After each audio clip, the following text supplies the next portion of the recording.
Chosen one, freeze your spirit. Don't let your mind wander for the next 60 seconds. What I'm about to tell you is not motivation. This is intelligence from the throne room. And if you miss it, you'll waste another 6 months wondering why nothing's moving. In the spirit realm, a gavel just slammed down. Can you hear the echo? It's still ringing through dimensions you can't see. And the shockwave from that strike just hit your timeline. Listen to me carefully. The last few months of your life haven't been bad luck. They haven't been coincidence. You haven't been blocked by the devil, delayed by sin, or forgotten by God. You've been waiting on a verdict. Your file has been sitting on a desk in heaven's courtroom, and angels have been arguing over what comes next. You thought you were fighting depression. You thought you were battling doubt. You thought you were wrestling with anxiety. But that pressure you feel? That's not warfare. That's the weight of a decision being finalized in the unseen. Heaven has been in session, and you've been the case they couldn't stop debating. Here's the part that'll shake you. God's plan for you was so insane, so dangerous, so beyond human logic that he had to stand before the divine council and argue for you. He had to get permission, not because you're unworthy, but because what he's about to release through you is so unprecedented, so disruptive, that it required clearance from the highest court in eternity. You haven't been ignored, you've been classified. Your breakthrough has been on security hold because what's coming is too valuable to release prematurely. The enemy knows this. That's why he's been whispering, "God forgot you." That's why he's been planting doubt, fear, exhaustion. But that gavel just fell. The verdict is in.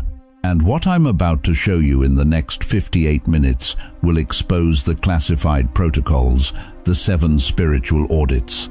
The enemy will run on you to try to shut down your acceleration and how to pass every single one. If something in you knows this is about your life right now, type, "I hear the gavel" in the comments. Let your spirit agree with heaven's courtroom. Don't scroll away. This might be the one message the enemy does not want you to finish. Stay with me. The gavel has dropped. Now let me show you what just got approved. Let me ask you something real. How many of you woke up this morning with that heaviness sitting on your chest? You opened your eyes, and before your feet even hit the floor, it was already there. That weight, that tightness, like somebody parked a semi-truck on your ribcage and left the engine running. You've tried to pray it away. You've tried to ignore it. You've tried to convince yourself it's just anxiety, just your age, just the world being what it is. But it won't leave. And here's what nobody's telling you. That heaviness is not just anxiety. That pressure is not random. What you're feeling is the atmospheric weight of the high court of heaven sitting directly on your spirit. I know what you've been through. I've sat with people just like you, 72 years old, fixed income, buried 2 spouses, raised kids who don't call anymore. You've got arthritis in your knees and loneliness in your kitchen. Doors that used to open don't even crack anymore. Relationships you thought were solid collapsed without warning. You applied for help and got denied. You reached out and got silence. You prayed and heard nothing back. And somewhere in the middle of all that, you started believing the lie that says God forgot you, the lie that whispers you're too old, too broken, too late, the lie that says this heaviness is punishment for something you did wrong 30 years ago. But I'm here to tell you the truth, and it's going to shake you. What you thought was punishment was actually vetting. What felt like rejection was actually preparation. What looked like God turning his back was actually God turning the page to a chapter so explosive, so dangerous, that heaven itself had to run a security clearance on your life before they could release it. You hit an invisible glass wall about 6 months ago, maybe a year. You felt it. One day you were moving, and the next day everything just stopped. Finances froze. Health plateaued. Opportunities vanished. You couldn't figure out what you did wrong. You couldn't figure out why everything that used to work suddenly didn't. Here's what happened. That invisible wall wasn't hell blocking you. That was heaven placing a security hold on your file. You weren't being punished, you were being vetted. And the reason the process felt so intense is because what God is about to release through you is so valuable, so unprecedented, that it required clearance from the highest court in eternity. Now let me show you something in Scripture that'll change how you see your entire life. Jeremiah 29:11. You know it. We all know it. For I know the plans I have for you, declares the Lord. Plans to prosper you and not to harm you. Plans to give you hope and a future. We quote it like a Hallmark card. We put it on coffee mugs and refrigerator magnets. But that verse is not a greeting card. It's a legal verdict document. The Hebrew word for future in that verse is acherith. It means final outcome, latter end, the concluding chapter. God is saying, I have already written your final verdict. I have already determined how your story ends. And it ends in victory. But here's the part we miss. The process between the promise and the fulfillment is called the vetting. God doesn't vet people for small assignments. He doesn't run background checks on folks he's planning to keep comfortable and quiet. No. Heaven only vets when the assignment is so massive, so disruptive to the kingdom of darkness, that releasing it prematurely could destroy the vessel carrying it.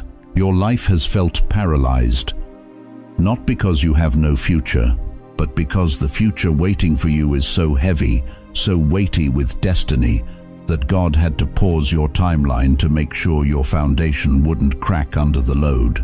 Think about it. When the government clears someone for top-secret intelligence, they don't just check your last week. They go back decades. They interview your neighbors. They dig through your finances. They test your character under pressure. Why? Because what they're about to trust you with is too valuable to risk on someone who hasn't been vetted. That's what's been happening to you. The 3 a.m. anxiety attacks, that was the test of your faith in the dark. The doors slamming shut, that was the test of your trust when nothing made sense. The relationships collapsing, that was the test of whether you'd worship God or worship people. The financial pressure, that was the test of whether you'd panic or stand on His provision. You've been in the vetting room, and every single test you passed, every single night you chose to believe anyway, every single moment you whispered, I trust you through tears, heaven recorded it. Angels took notes. The council leaned forward, and God smiled, because you didn't quit. You didn't curse Him. You didn't walk away. You stood, shaking, confused, hurting, but you stood, and that standing just cleared you for release. Now here's my question for you.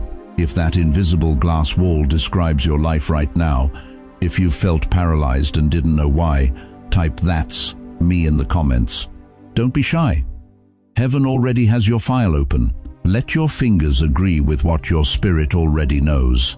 Because what I'm about to show you next is going to explain why the vetting had to be this intense, and why the plan God just got permission to release is about to turn your entire world upside down. Let me tell you something that's going to make the last 3 years of your life make sense. You thought you were being punished. You thought God forgot you. You thought maybe you missed your window. But what if I told you that every delay, every closed door, every financial squeeze, every rejection wasn't a shutdown? What if it was a clearance check? Here's what heaven knows that you don't. The crazier the plan, the more severe the vetting.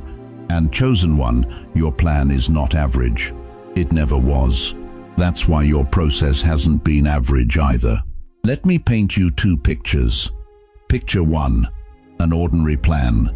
You wake up, you go to work, you get a predictable paycheck, you retire quietly, you fade into the background. The process is slow, logical, safe.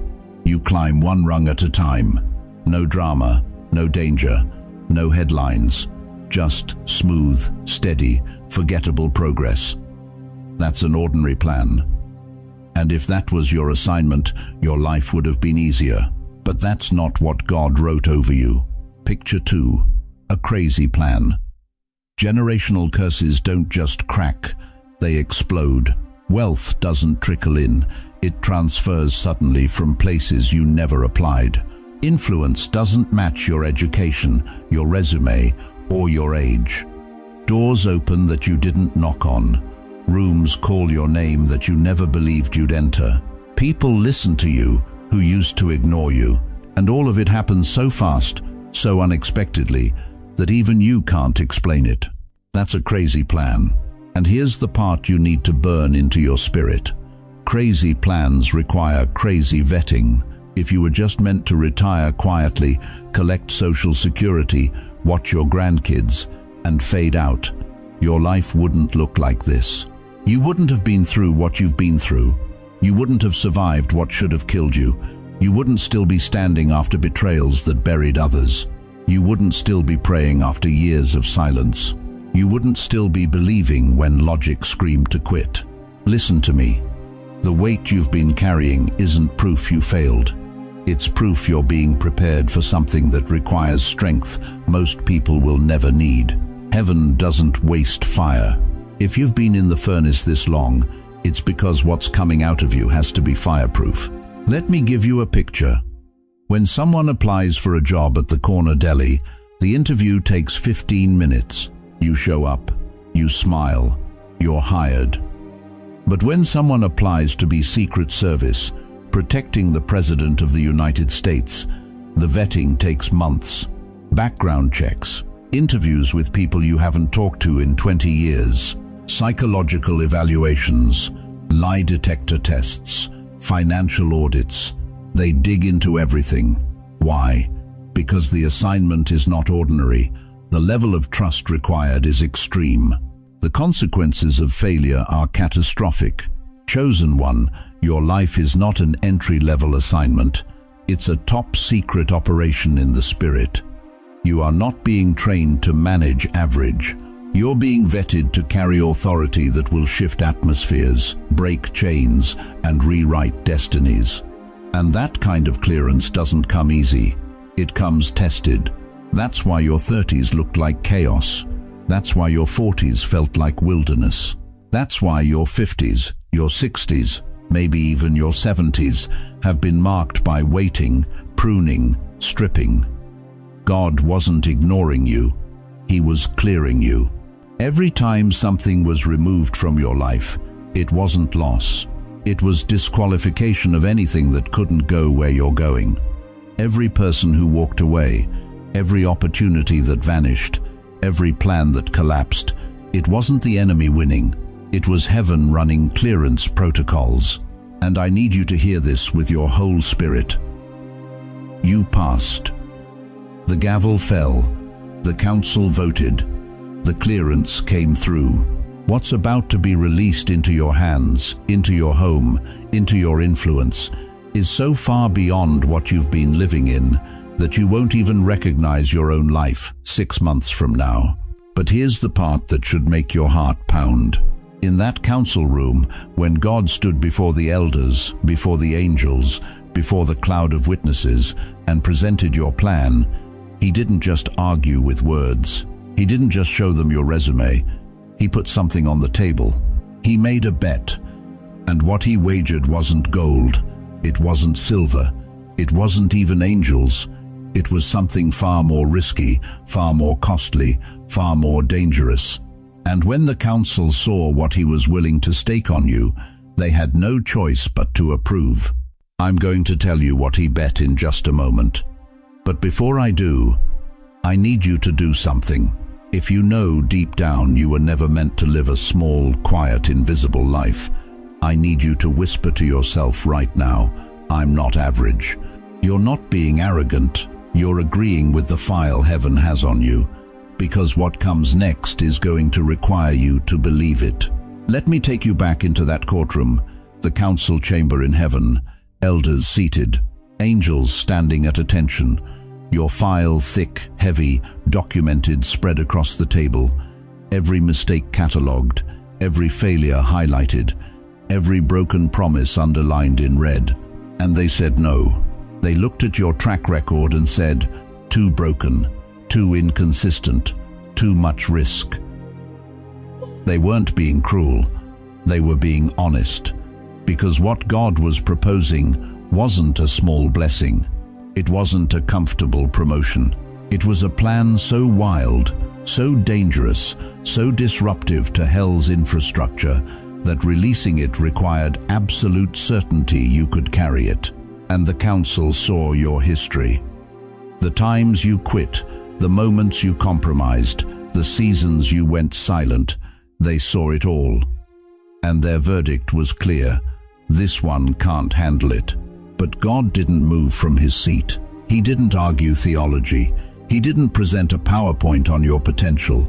He did something that shook the foundations of eternity. He stood up, walked to the table, and said 5 words that changed everything. I'm betting my name on this one. Do you understand what just happened? In heaven's legal system, when God puts his name on something, he's not co-signing a loan. He's not endorsing a project. He's staking his entire reputation, his covenant credibility, his track record across all of human history on you. His name isn't a title, it's his guarantee, it's his bond.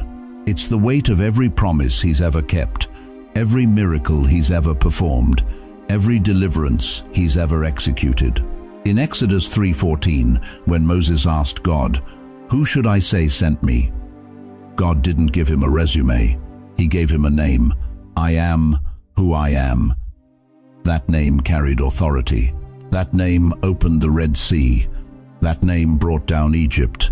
That name is legally binding in every realm, earthly, spiritual, eternal. And God just signed that name over your destiny. Think about what this means in practical terms.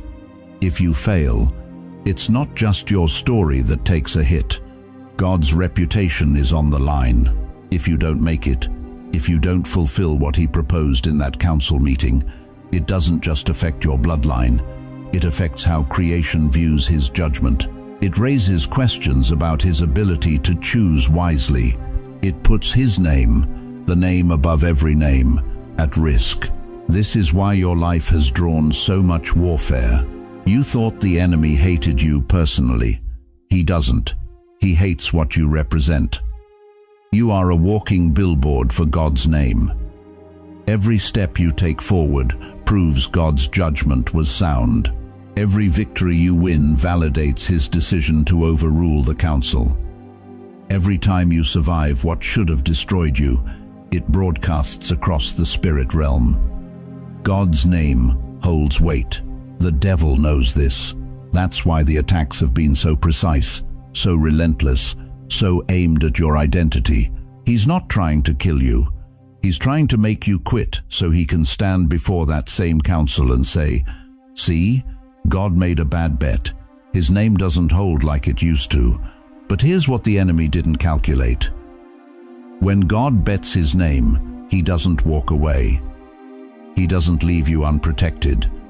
He doesn't send you into the storm and hope you survive. No, he becomes personally invested in your success because his reputation is tied to your outcome. Listen to Ezekiel 36:22-23. It is not for your sake that I am going to do these things, but for the sake of my holy name. I will show the holiness of my great name. Then the nations will know that I am the Lord. God's not protecting you because you're perfect. He's protecting you because his name is attached to you, and he will never let his name be mocked. This changes everything.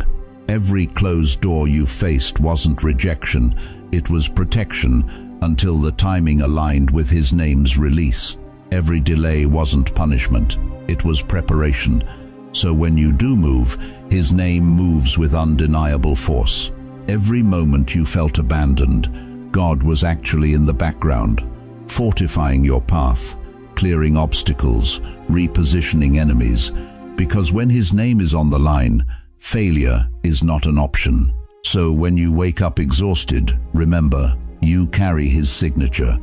When you feel unqualified, remember, he qualified you by signing. When the enemy whispers you're going to fail, remind him that he's not fighting you anymore. He's fighting the name that created him, defeated him, and will judge him. God bet his reputation on you, and if you think for 1 second he's going to let that bet fail, you don't understand how fiercely he guards his name. If it just hit you, if you finally understand that God is willing to risk his name on you, type, "I receive the signature" in the comments right now. Say it out loud.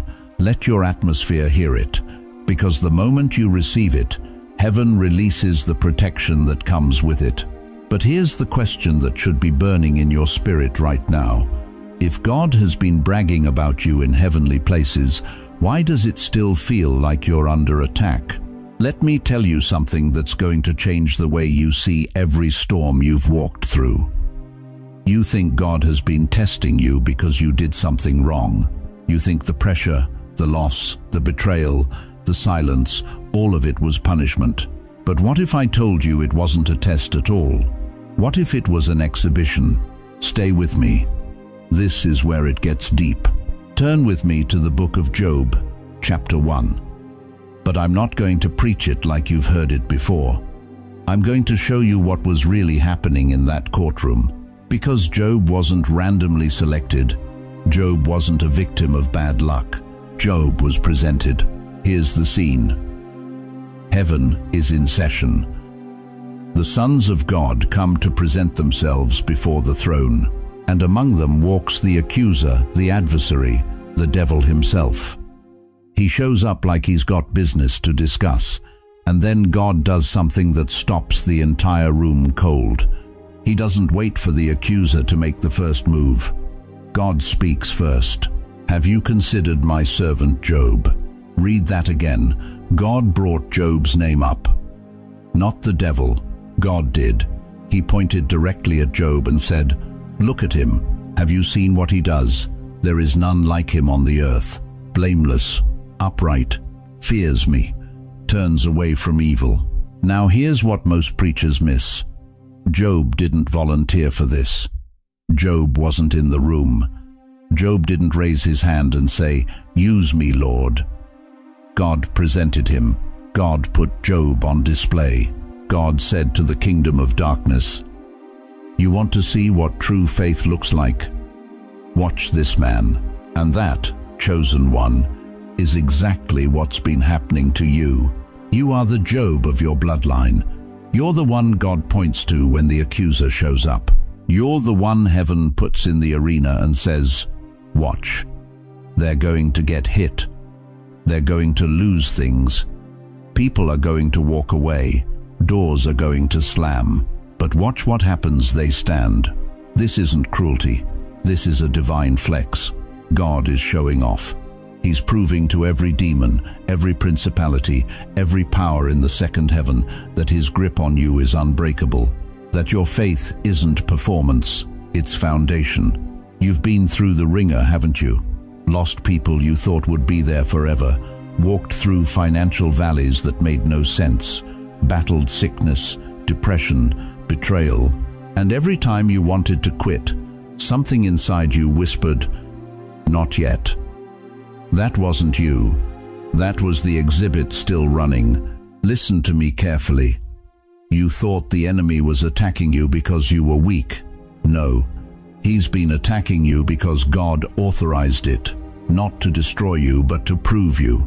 Heaven needed evidence that when everything was stripped away, you'd still worship. When the money dried up, you'd still trust. When the friends left, you'd still stand. And you did. Do you know what that means? It means you passed. Every storm you survived, every night you cried yourself to sleep but woke up anyway, every moment you chose faith over fear that was recorded. That was evidence. That was your file being built in the courts of heaven. This is not your first rodeo. You've been here before. You've faced giants. You've walked through fire. And the reason it keeps happening isn't because you're cursed. It's because you're chosen for exhibition. But here's where it gets urgent. If God has been using you as Exhibit A, you need protection protocols, because the enemy knows the rules. He knows when the exhibition is over, the blessing is coming, and he will do everything in his power to disqualify you right before the release. In just a moment, I'm going to hand you the permit, the legal authorization you carry as someone under divine exhibition. And I'm going to give you the 2 protocols that, if you miss them, can literally collapse your timeline and delay everything God just cleared. But before we go there, I need you to do something. If you're still here, halfway through this message, you're not a casual listener, you're not scrolling for content, you are part of this exhibit. You are one of the jobs of this generation. So hit that like button right now. Let this message get pushed to the other chosen ones who need to hear it. And if you haven't subscribed, do it now. This isn't entertainment. This is counsel from the courtroom. Because what I'm about to show you next isn't theory. It's the actual legal framework heaven uses when someone like you, someone under exhibition, gets cleared for acceleration. And if you don't understand the protocols, the enemy will use legal language against you that you won't even see coming. So stay locked in. The gavel dropped, the exhibit is ending, and now we're moving into the release phase, where everything you survived becomes everything you inherit. The argument is over. The permit is signed. You're not blocked anymore. You're classified. Let me say that again so it sinks into your bones. You are not stuck. You are not forgotten. You are not invisible to heaven. You have been reclassified. Your file moved from the general queue into a restricted folder marked Exception Level Access. That's why the last season felt so heavy. That's why doors stayed shut when you expected them to swing wide. Heaven wasn't ignoring you. Heaven was securing you. Because what God is about to release through your life requires a different set of rules. It requires protocols most believers will never need, because most believers will never carry what you're about to carry. And I need you to understand something that might offend some people, but it's the truth. Not everyone gets an exception permit. Not everyone qualifies for high-level clearance, but you did. And now that it's been issued, everything changes. Here's what that means practically. From this moment forward, you operate under 2 non-negotiable protocols. If you violate either one, you trigger an audit, and audits delay acceleration. So listen carefully. Protocol number 1, silence. Stop oversharing your plans. Stop announcing what God whispered to you in prayer. Stop posting your next move on social media like it's a press release. Your new ideas are classified documents, not Facebook status updates. The moment you got that exception permit, your assignments became sensitive intelligence. And sensitive intelligence doesn't get broadcasted to the public. I know some of you are thinking, but I'm just excited. I want to share what God's doing. I get it. But excitement without discernment is a leak, and leaks compromise missions. Proverbs 21:23 says it plainly. Whoever keeps his mouth and his tongue keeps himself out of trouble. That's not poetry. That's protocol. Let me be blunt with you. The reason some of your past breakthroughs never manifested is because you talked them to death. You announced the promotion before you got the offer. You told your business idea to people who had no business hearing it. You shared your healing testimony before your body caught up with your faith. And the enemy used your own words to build a case against you. Not anymore. From now on, you move in silence. You pray in private. You plan in secret. You let your results do the talking. Not everything needs to be a group chat meeting, okay? Not every revelation needs a phone call to your cousin. Some things need to stay between you and God until heaven says, now, release it now. This is especially true for you who are in your 60 seconds, 70 seconds, 80 seconds. You've lived long enough to know that most people can't handle your vision. Most people at the church potluck don't need to know that God told you to start that ministry at 72. Most people in your retirement community don't need to hear that you're about to shift into a new season of influence. Let them see it when it happens. Silence isn't fear. Silence is wisdom. Protocol number 2. Speed. When God prompts you, you have 3 seconds to act before fear revises the instruction. 3 seconds. That's it. After that, doubt creeps in. Logic argues. Hesitation becomes disobedience. And hesitation is one of the primary audit points the enemy will exploit. You've felt this before. God whispers, "Call that person." You wait. You overthink. You talk yourself out of it. By the time you finally pick up the phone, the moment has passed and the door has closed. That's not coincidence. That's spiritual law. Delayed obedience is disobedience wearing a nicer outfit. James 1:22 says, "Be doers of the word, not hearers only, not thinkers only, not planners only, doers." And doers move fast. They don't sit around waiting for perfect conditions. They don't need 10 confirmations and a board meeting. When heaven speaks, they move. Now I know what some of you are thinking. I'm 68 years old. I can't move as fast as I used to. I'm not talking about your physical speed. I'm talking about your obedience speed. When God says forgive, you forgive immediately. When God says give, you give without negotiating. When God says go, you don't spend 3 weeks praying about whether you heard him right. You go. Because here's what happens when you hesitate. The enemy starts acting like a lawyer in a courtroom. He stops fighting you like a thug in the street and starts building a legal case against your permit. He audits your obedience record. He examines your response time. He looks for patterns of delay, patterns of fear, patterns of talking instead of doing. And if he finds enough evidence, he petitions heaven to revoke your clearance. That's why speed matters. That's why silence matters. These aren't suggestions. These are the 2 primary protocols that keep your exception permit active. So let me ask you plainly. Are you willing to go silent? Are you willing to move fast? Because once this permit is issued, everything you do is being watched. Not by a God who's trying to catch you failing, but by an enemy who's trying to disqualify you. And that brings us to the next critical revelation. Once a permit is issued, the attacks don't stop.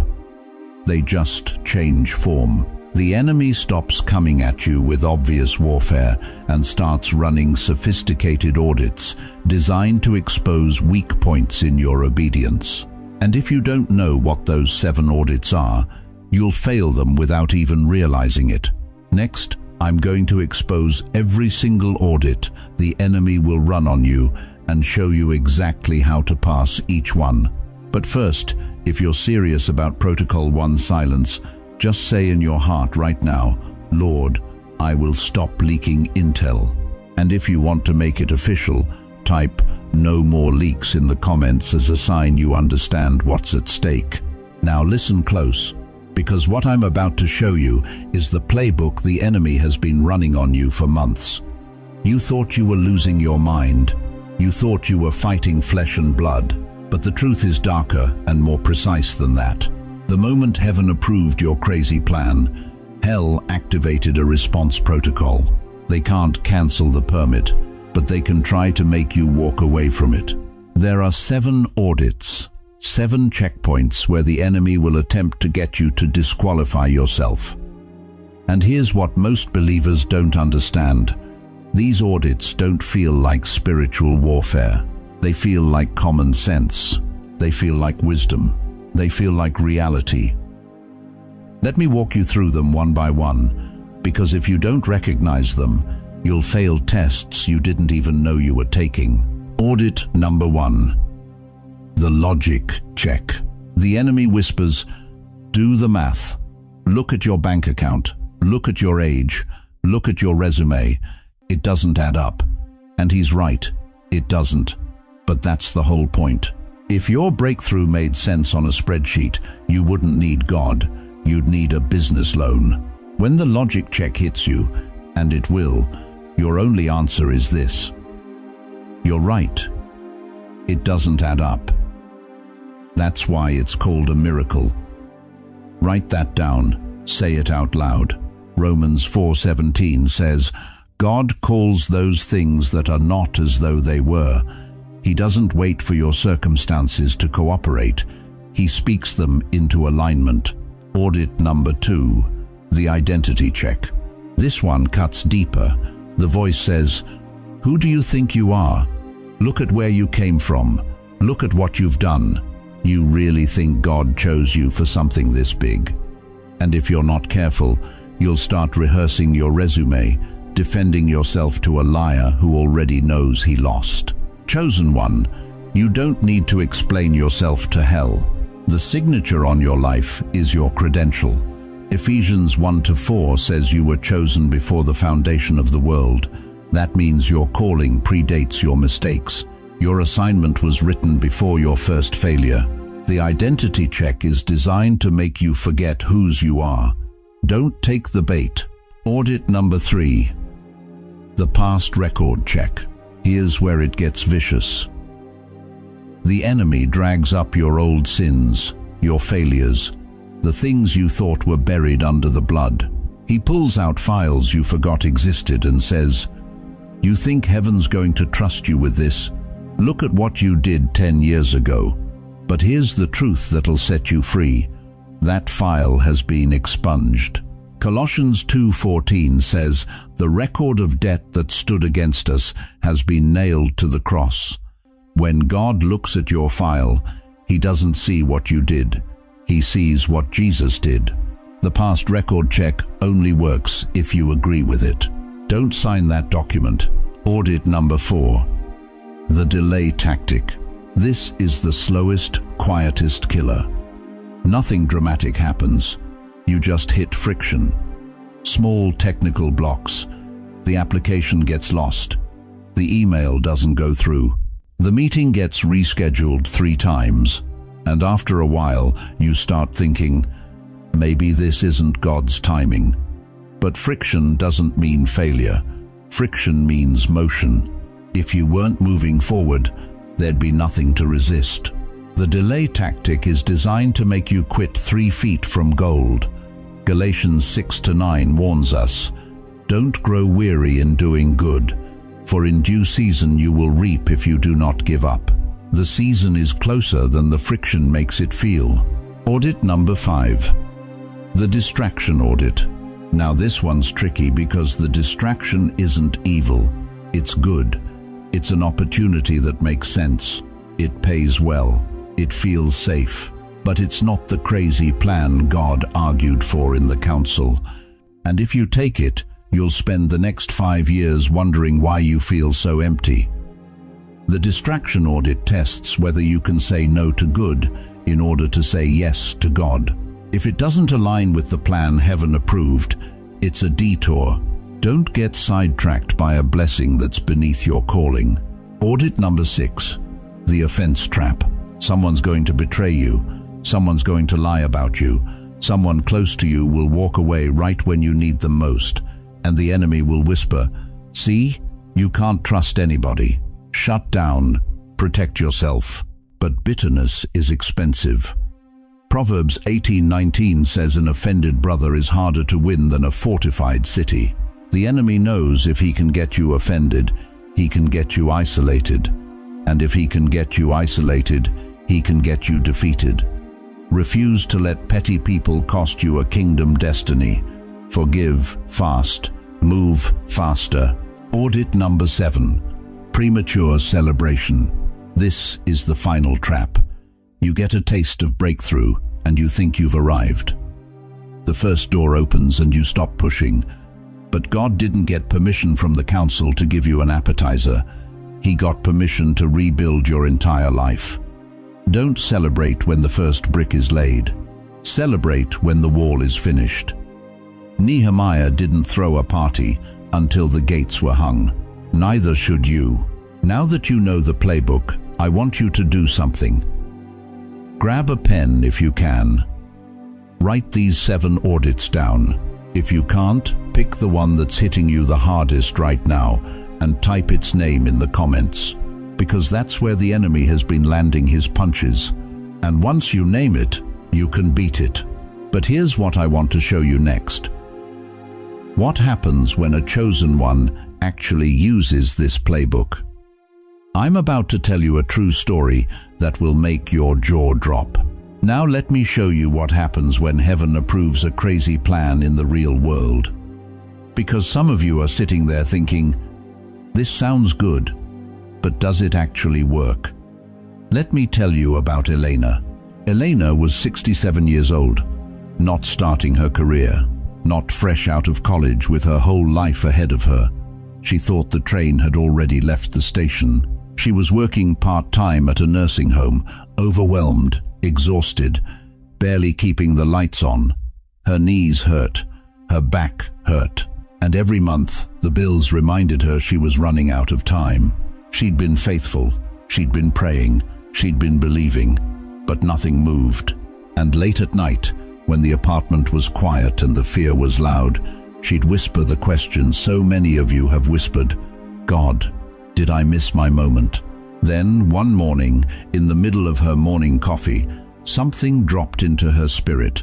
Not a feeling, not a hunch, a full-blown, detailed, terrifying idea.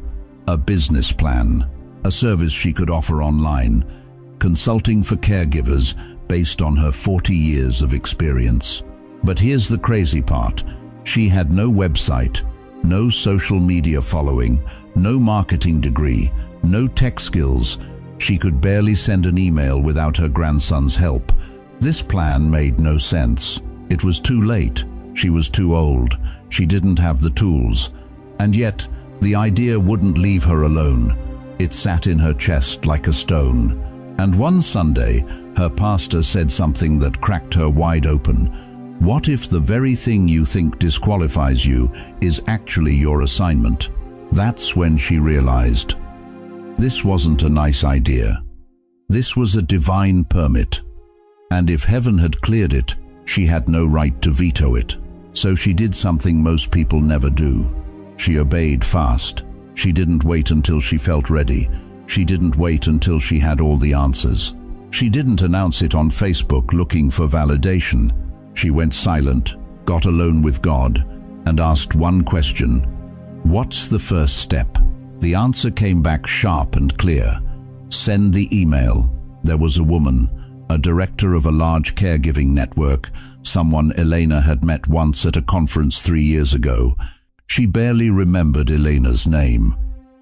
But the instruction was specific.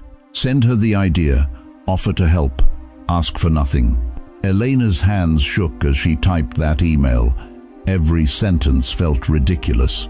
Every word screamed, "You're going to embarrass yourself." But she hit send anyway, and then she waited. 3 days later, the woman responded. She didn't just respond, she called.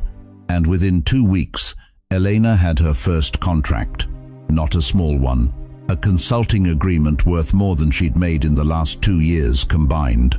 Within 90 days, referrals started flooding in. Debt she'd been drowning in for 5 years, erased. Opportunities she never imagined, opened. Influence she thought was reserved for younger people, handed to her. And here's what Elena said that still gives me chills. In 3 months, I made more progress than I did in the last 5 years. It wasn't because I got smarter.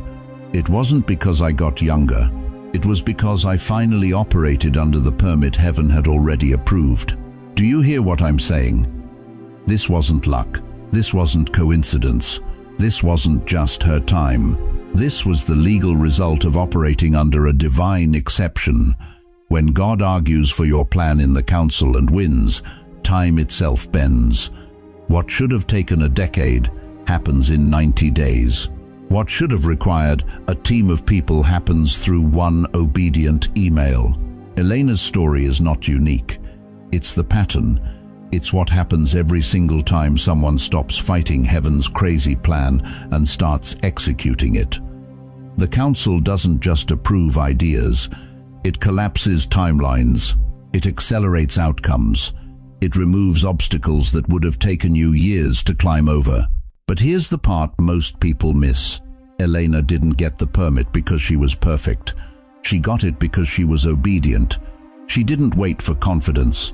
She moved in fear. She didn't wait for clarity on step 10. She took step 1. And the moment she did, heaven's legal machinery kicked into gear. So as you're listening to this story, don't just say, "Good for her." That's a spectator's response. Ask yourself, "Lord, what's my crazy plan? What's my cold email? What's my bold move?" Because I promise you, if you're hearing this message right now, you have one. It's sitting in your spirit. You've been ignoring it because it sounds impossible. You've been dismissing it because you think you're too late, too old, too broke, too unqualified. But that's exactly why it's from heaven. God doesn't give safe plans to people operating under council-level permits. He gives dangerous ones, plans that require His intervention, plans that only work if He shows up. Now, before you can walk in this acceleration, there's one last thing the council requires. It's not complicated, but it's costly. It's called the vow of stewardship. And this is the part where most people quietly disqualify themselves without even realizing it. Let me show you what I mean. Chosen one, we need to stop right here.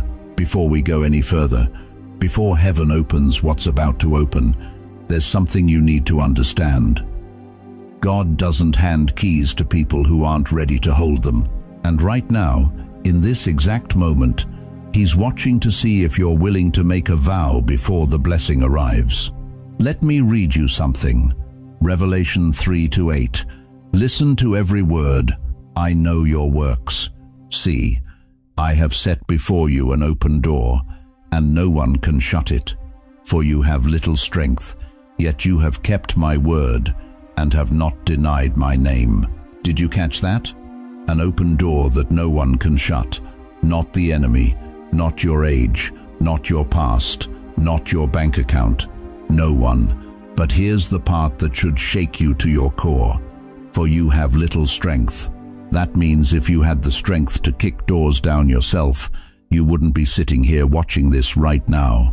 If you could hustle your way through, manipulate your way in, or force your way to the top, you wouldn't need heaven's intervention. But you're exhausted, aren't you? You've tried. You've pushed. You've prayed until your voice went hoarse. And still, the door stayed locked. That's because this door was never meant to respond to your strength. It was designed to respond to God's permission. And permission requires something most people aren't willing to give: a vow of stewardship before the breakthrough ever shows up. Let me be blunt with you. The council didn't argue over whether you deserved the blessing. They argued over whether you could handle it without destroying yourself. Because here's what heaven knows that you don't. The moment that door swings open, everything accelerates. Money you didn't work for shows up. Influence you didn't chase finds you. Opportunities you never applied for start knocking. And in that moment, the most dangerous thing that can happen is you forget who opened the door. I'm talking to the ones who've been disappointed before, the ones who got close once and watched it fall apart, the ones who are thinking, I'm too old to start over. I don't want to get my hopes up just to watch them crash again. I see you, God sees you, and that's exactly why He's requiring the vow now, before your hands ever touch the blessing. Here's the vow. The first fruits of the glory belong to God. Not some of it, not most of it, the first of it. That means when people ask, how did you do it? What's your secret? How did you turn it around at your age? You don't get to take credit. You don't get to smile and say, hard work and determination. You don't get to write the self-made success story. You answer with one sentence. It was an exception granted by God, not my hustle. Does that scare you? Good. It should, because if you can't say that out loud right now, you're not ready for what's coming. Heaven doesn't release acceleration to people who are planning to build monuments to themselves. The council didn't approve your file so you could become a celebrity. They approved it so you could become a living testimony that God still moves on behalf of the forgotten, the overlooked, the ones with little strength. Listen to me. This isn't about you being humble in a fake religious way. This is about spiritual survival. I've watched people get what they prayed for and lose their minds in 6 months because they forgot the source. I've seen believers step through open doors and immediately start telling everyone it was their strategy, their wisdom, their brilliance, and within a year, everything collapsed. Not because God is petty, but because glory that isn't surrendered becomes poison. You're standing at the edge of something you've waited decades for. Some of you have prayed for this since your children were small. Some of you buried dreams 30 years ago and you're shocked they're breathing again. And now God is asking you one question before the door opens. Will you steward the glory, or will you steal it? Because here's what the council knows. If you steward it, the blessing multiplies. If you steal it, it evaporates. The enemy isn't afraid of you getting blessed. He's terrified of you staying humble after you get blessed. Because a humble vessel with an open door becomes unstoppable. So right now, before we move 1 inch further, I need you to make the vow, not to me, not to this screen, to the one who just finished arguing for you in the council chamber. Tell him, Lord, when that door opens, I will not take credit. When the money comes, I will honor you with the first fruits. When people ask how I did it, I will tell them it was you. I vow to steward the glory. If you're willing to make that vow, if you're ready to sign this spiritual contract before the blessing hits, type, I will steward the glory in the comments right now. That's your digital signature. That's heaven's record that you agreed to the terms before the transfer. Because if you're willing to make that vow, then we're ready for the seal. We're going to stand before the council together, right where you are, and receive what's been waiting for your yes. Chosen one, we've arrived at the moment everything has been building toward. This is not a suggestion. This is not optional. If you can stand, stand up right now. If you can't, sit up straight and put both feet flat on the floor. We are going into session. Heaven is watching, and what happens in the next few minutes will determine whether you walk out of this message the same or completely transformed. Close your eyes for just a moment. I want you to see something with your spirit. You are standing in a courtroom, not earthly, not man-made. This is the throne room of the Most High God. The floors are crystal. The light is blinding but doesn't hurt. And on a massive table in front of you sits a file. Your file. It's thick, scarred, marked with tears, blood, and fingerprints from every battle you've survived. God's hand reaches across that table, and with one movement, he signs it. His signature doesn't just glow, it burns. It's authoritative, it's final, it's irrevocable. That signature means permission has been granted. The council has agreed. The plan that was too crazy for human comprehension has just been approved, and you, chosen one, are the one it was written for. Now open your eyes, because what I'm about to lead you through is not a prayer, it's a declaration. It's your acceptance speech. It's your vow before the council. And when you speak these words, you are not speaking into the air. You are speaking into eternity. Angels are recording. Demons are retreating, and heaven is leaning in to witness your agreement. Say this with me, out loud if you can. Let your voice shake if it has to. Let the tears come if they need to. But say it. I am not cursed. I am classified. Say it again. Feel the weight of those words. You were never forgotten. You were never abandoned. You were held back because what's inside you is too dangerous to release without preparation. The enemy wanted you to think you were rejected, but you were being protected. Now say this: my delays were vetting, not punishment. Every closed door was heaven checking your security clearance. Every silent season was God making sure you could carry what's coming. Every unanswered prayer was not denial, it was development. You weren't being ignored. You were being investigated by heaven to make sure you could handle the weight of the impossible. Now declare this: the signature of God is my credential. You don't need a degree from man. You don't need approval from people who never understood you. You don't need validation from a system that tried to bury you. God signed your file. That signature opens doors no man can shut. That signature silences every accusation. That signature is your authority.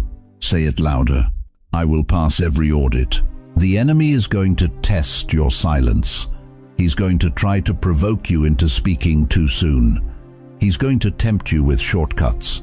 He's going to send people to ask questions you're not authorized to answer yet. But you will not fail. You will not crack. You will guard what heaven gave you, like it's the Ark of the Covenant. Now say this final declaration with everything in you: I accept the crazy plan. You don't have to understand it. You don't have to see the whole blueprint. You just have to say yes. Abraham didn't know how God would give him a son. Moses didn't know how God would split the sea. Esther didn't know how she'd save a nation. But they said yes to the crazy, and heaven moved. Now I'm going to pray over you, and when I do, I'm asking God to seal this moment, to activate the protocols, to release the protection you'll need for what's ahead. Father, in the name of Jesus, I speak over every person hearing this right now. Cover them, protect them from the 7 audits the enemy will run.